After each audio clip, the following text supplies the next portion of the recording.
Hello friends, તો આજે હું દેખાડીશ અથાણા બનાવવાની રીત. બે જાતના અથાણા, ખાટું અને ગળ્યું. તો આની પહેલાંના વિડીયોમાં મેં અથાણાનો મસાલોની રેસીપી શેર કરી છે, તો તેમાંથી જ હું આ અથાણા બંને બનાવવાની છું.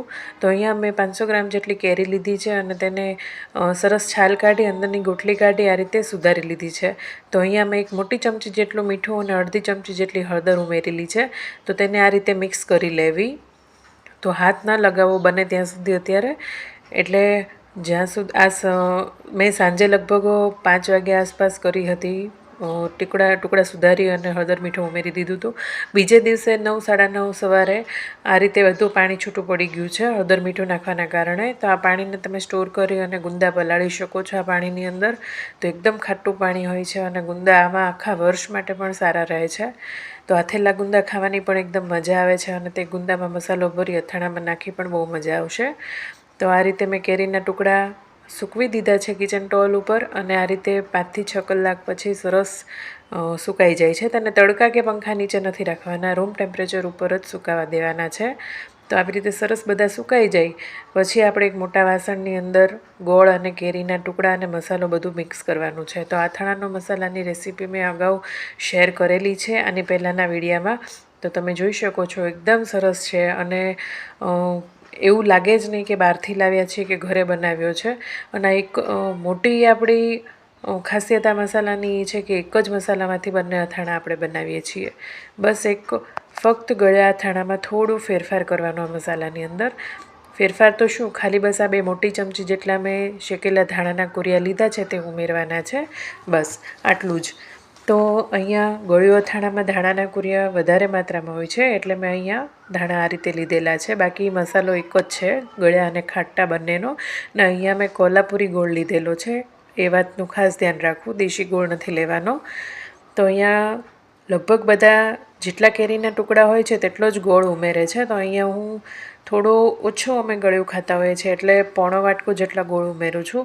જો તમને ગળ્યું વધારે પસંદ હોય અને અથાણામાં રસો વધારે ઘટ એવો અને ઝાઝો પસંદ હોય તો તમે આખો વાટકો, 1 વાટકા કેરીની સામે 1 વાટકો ગોળ એવી રીતે ગોળ લઈ શકો છો. અને આ ગોળની અંદર તમે મુઠ્ઠી ખાંડ ઉમેરો તો પણ રસો એકદમ સરસ થાય છે અને અથાણું આખો વર્ષ માટે બગડતું પણ નથી.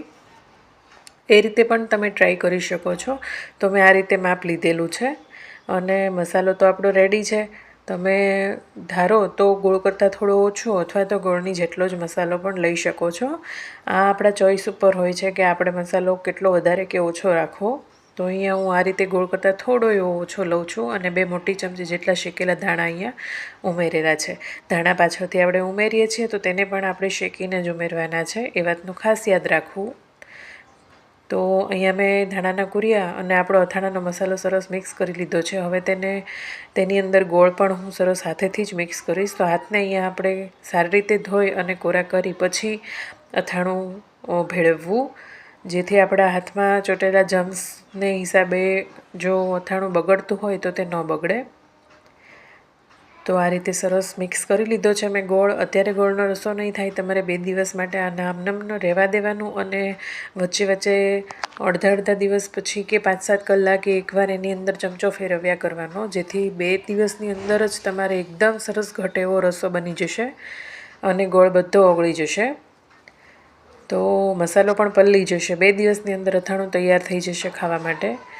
તો આ રીતે કેરી અને ગોળ એકદમ હાથેથી મસળી હું બધું મિક્સ કરી લઈશ સારી રીતે.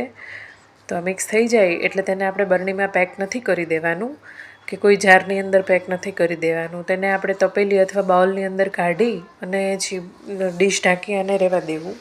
2 થી 3 દિવસ તમે બહાર રહેવા દેશો એટલે અથાણું એકદમ સરસ, ગોળ આપણો એકદમ મિક્સ થઈ જશે કુરિયા સાથે અને એકદમ પાણી સરસ થઈ જશે, રસો સરસ થઈ જશે ગોળનો. તો પછી આપણે જ્યારે રેડી થઈ જાય આપણું અથાણું, પછી જ આપણે તેને જારની કે બોટલની અંદર ભરવાનું છે. તો હંમેશા અથાણું કાચની બરણી અથવા સિરામિકની બોટલમાં જ ભરવું, ખાસ ધ્યાન રાખવું. તો અહીંયા લાસ્ટમાં હું થોડી વરિયાળી અને કાળા મરી ઉમેરું છું. તો આનાથી ટેસ્ટ એકદમ ગળ્યા અથાણું સરસ આવે છે. તમને જો ન પસંદ હોય તો તમે સ્કીપ કરી શકો છો. તો વરિયાળી અને કાળા મરીને ભેળવી દેવાના છે અંદર મસાલામાં સરસ, એટલે ગોળનો રસો થાય એટલે કુરિયાની સાથે જ તે પણ પલળી જાય સરસ અને તેની ફ્લેવર આખા અથાણામાં આવી જાય.